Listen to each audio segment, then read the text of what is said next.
السلام عليكم ورحمة الله وبركاته. ازيكم حبايبي عاملين ايه؟ الشاش هي بقت آخر وساخة في الحليب. دعاء يا ربنا يهديك ويصلح حالك. السلام عليكم ورحمة الله وبركاته.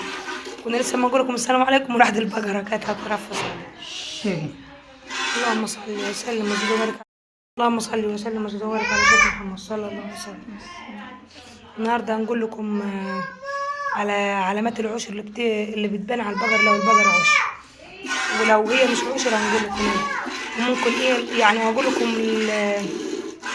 لو هي مثلا مش كل مرة يعني مش بتعشر، ممكن يكون عندها هي، وإن شاء الله بإذن الله نحكي في الفيديو لحد الآن. صلوا على سيدنا محمد صلى الله عليه وسلم. واذكروا الله لا بذكر الله تطمئن القلوب. وما تنسوش تشجعونا وتدعمونا إن شاء الله بإذن الله. بقرة عادة مش ما تيجي. صلوا على سيدنا محمد صلى الله عليه وسلم. البقرة بعد يعني ما بتولد مثلا احنا بنستنى حوالي شهرين كده.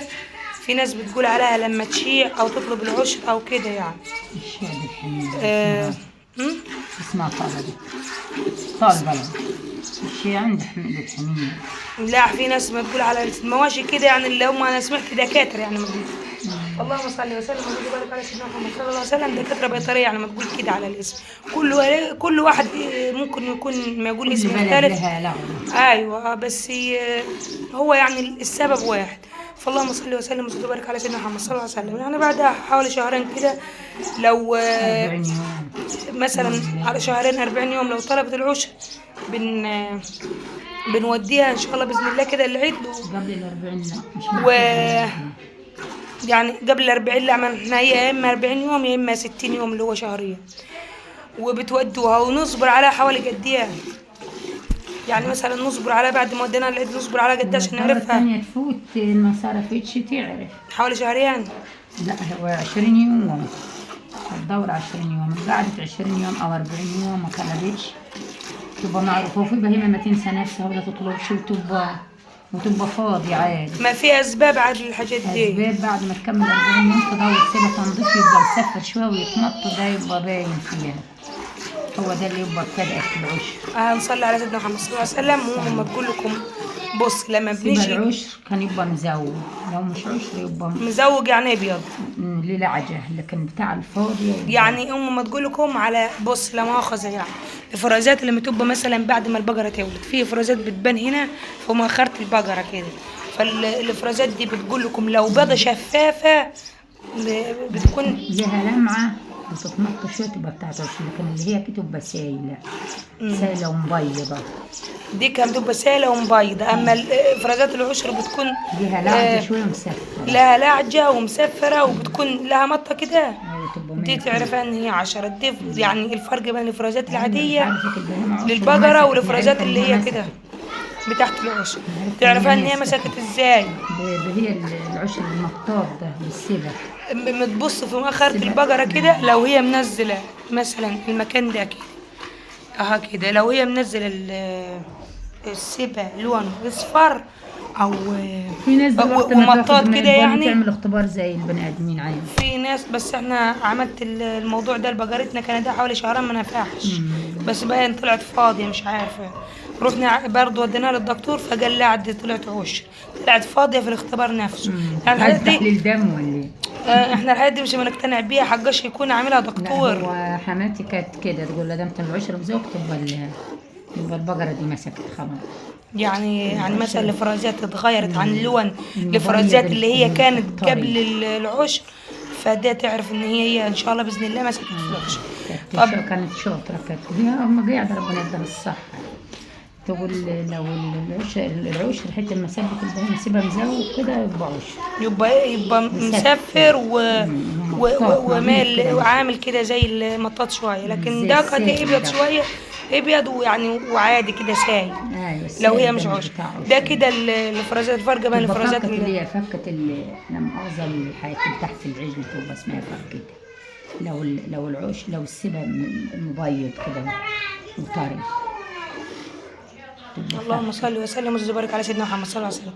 يعني لو عدى عليها ال 22 يوم او 40 يوم وما طلبتش تاني، ممكن احتمال لو لقيتوا الافرازات اللي بنقول عليها تعرف ان هي عشر. لو ما لقيتوش يبقى ممكن احتمال يكون عندها ممكن التهابات او سخونه في اصبر على الساعه كتير. يعني احنا دي كانت قاعده تيجي 7 اشهر، طب ما طلبش ولا 9. احنا البقره اللي بعناها دي بصي طبعا زي المفوته، كانت بعد 40 يوم بالظبط تطلب العشر. جت الدرداء دي احنا كده خلصنا حليب واللبنات الحمد لله اللهم لك الحمد، اما يخصوا نصهم. المهم وهنكمل معاكم الفيديو للبقرة الثانية ان شاء الله باذن الله. هقول لكم باقي التفاصيل. هي بنت البقرة البكرية لان مش هترضى تحلب غير لما تكون بنتها قدامها. صلاة على سيدنا محمد صلى الله عليه وسلم. هنربطها وهنكمل معاكم باقي الفيديو. هنحكي عنها ازاي اعرف ان البقرة مثلا مسكت في العشر، او ايه الاسباب اللي بتخليها تفك من العشر، او ايه الاسباب اللي بتخليها هي تمسك في العشر بسرعة. صلى على سيدنا محمد صلى الله عليه وسلم. اذكر الله الا بذكر الله تطمئن القلوب، وقول بسم الله ما شاء الله تبارك الله اللهم زد وبارك. وكملوا معانا الفيديو لاخر وان شاء الله باذن الله كل التفاصيل اللي انتوا عايزينها تلقوها. احنا قلنا لكم في اول الفيديو ان احنا مثلا البقرة بعد ما ولدت وطلبت العشر بتطلب على 40 يوم او شهرين. وقلنا لكم الفرق بين الافرازات اللي بتكون فيها مؤخرة كده، لو الافرازات بيضة وسايلة ده اعرف ان هي مش عشر. لو الافرازات مسفرة شوية اقفي ممكن تقولها كده بالراحه زي الفكرين. هتروح مظبطان. لو فرازات يعني قلت لكم بيضة وسائلة دي مش عشر.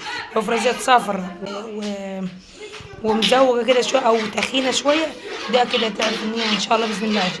طب ايه الاسباب اللي بتمنع العشر؟ ايه الاسباب اللي بتخليها تطلب العشر؟ الاسباب اللي بتمنع العشر ممكن الديدان. الديدان دي ممكن تخليها تطلب العشر كذا مرة يعني توديها مثلا عشان يعني عشان تعشر او كده. فهي الديدان دي تخليها اما تطلب العشر كل شويه يعني تفوت ميعاد العشر كل شويه تطلب العشر وتوديها، وتبقى اما هي تطلب العشر وما تعشرش. يعني اما كده اما تبقى فيها مشكله. برضه حاجه تانية غير الديدان مثلا الالتهابات او سخونه بتكون عندها. المبايض الدكتوره البيطريه بتعمل لها تفتيش. البكريه او مش بكريه، الدكتوره بتعمل لها تفتيش. ايوه لما تنسى نفسها شويه تروح عامله لها تفتيش كده، تفتيش لها مولاتها تنشطها. يعني تديها حقن مثلا منشطه او حقن هي كده يعني تكشف عليها كشف. احنا لما نوديها مثلا لما تقول لكم لو البقره بقى عندها سخونه والتهابات او ما طلبتش العشر او حواجه تعبان بتطلب العشر لكن لو عارفاها ناسيه نفسها شويه ما تفتش لها. ده يعني كشف الدكتوره بتعرفه. هي كشف بيطري يعني مثلا يعمل اللهم صل وسلم وبارك على سيدنا محمد صلى الله عليه وسلم. ده ممكن في حل عندنا احنا تاني نروح نحط لها كوبايه حلبه صالحه حاصه تاكلها تفكرها برضه بالعشر. بص ودي برضه دي حاجات اعشاب وكده وفي نفس الوقت يعني مش غاليه، وان شاء الله باذن الله كده تكون حاجات مجربه بتاع الزمان. يعني ممكن تحط لها شويه حلبه على العلف او قدامها تاكلها. حاو ده. فالحلبه دي بتخليها مثلا يعني ممكن تنظف معاها جوه وتخليها تطلب العشر. طب في اكلات بتخليها يوم ترمي البقره لو هي عشر. اوعى لازم الموضوع ده واحنا محسود. لا ده محسود على طول على فكره. يعني كذا حد قال الموضوع ده. بس احنا محسود معانا. ايوه انتوا محسودين. اللهم مش عننا العين يا الله. امين يا رب العالمين. المهم هتقول لكم على شويه تفاصيل. هي يعني وقفت فقيقه مش هنعرف نصاب. المهم صلى على النبي. دي من الحلبة الصالحة اللي هي الحلبة أو الصالحة اللي احنا قلنا بتخليها تطلب العشر، لكن مش حلوة وهي عشر عشان بتخليها ممكن هي تسقط أو تنزل. لكم مرة كان عندنا بقرة وكلت التمن اللي هو بتاع الحلبة نفسه، التمن بتاع الحلبة وحش. وصادق نازل.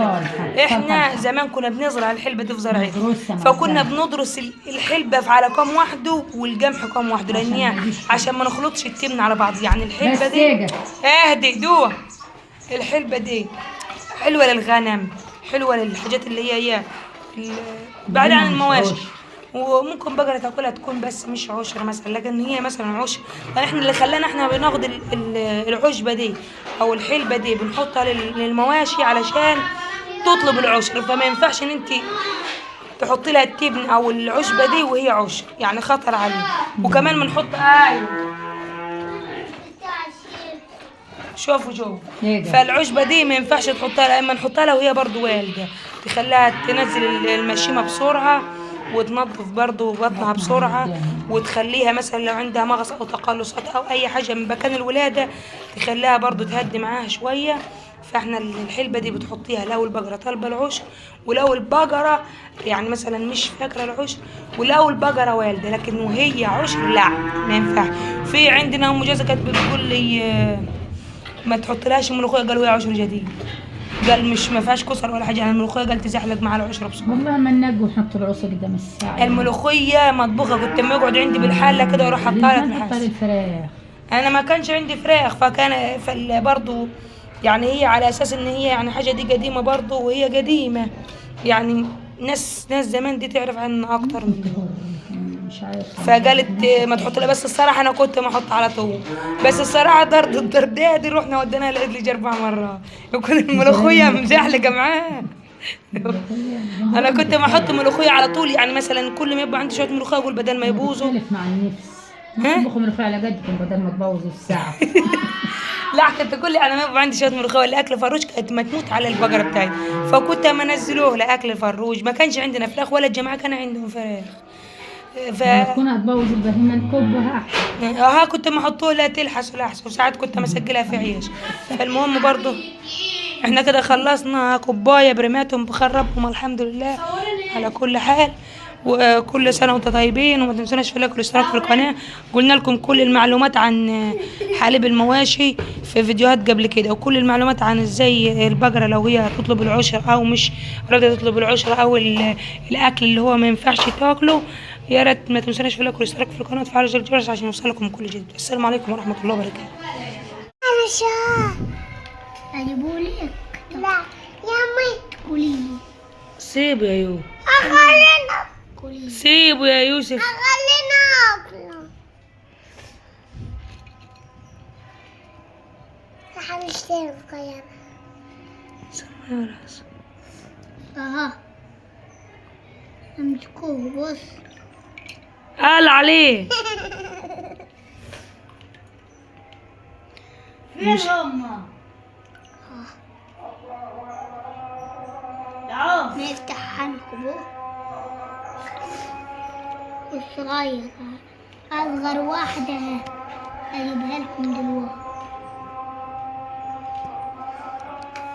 أصغر واحدة يا أخوي، أصغر واحدة متى عرفتوها؟ امسك واحدة يا سامك، امسك السمكة يا شباب. امسك واحدة. يا